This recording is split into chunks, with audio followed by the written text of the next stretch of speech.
Korang pernah dengar tak cerita tentang kisah penyelam kapal ni? Kapal besar rosak, kemudian ramai yang cuba baiki tapi gagal. Datang seorang penyelam pakar ni, dia datang tengok sekejap turun menyelam, lepas tu keretuk sikit, kapal tu elok. Lepas tu orang tanya lah, kerja 10 minit je kerja kena cas sampai 5,000. Mampu lah. Lepas tu penyelam tu senyum je lah, bergabar lah kerja ketuk tu RM50 je.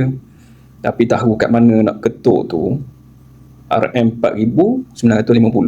Macam tu juga kerja tukang jahit ni. Orang nampak potong kain, alter sikit, jahit sikit, senang je kan? Tapi tak nampak hasil kerja tu, ilmu, pengalaman, seni, kesabaran tu di sebalik kerja kita tu kan. Kadang orang tanya, kenapa upah mahal sangat? Sebab yang dibayar tu bukan sekadar benang je, bukan benang jarum kan, tapi kepakaran, ketepatan hasil kerja kita tu. Jadi kita jangan takut nak letak harga pada nilai diri kita. Bila kita jahit dengan ikhlas dan berkualiti, Allah sendiri yang buka pintu rezeki tu. Yang mahal bukan kain dia, tapi sentuhan tangan orang yang tahu seni jahitan dia. Okey, jadi sesiapa yang berminat untuk alteration atau tempahan uniform boleh terus datang ke kedai jahit Taurikuna. Sekian, terima kasih. Assalamualaikum.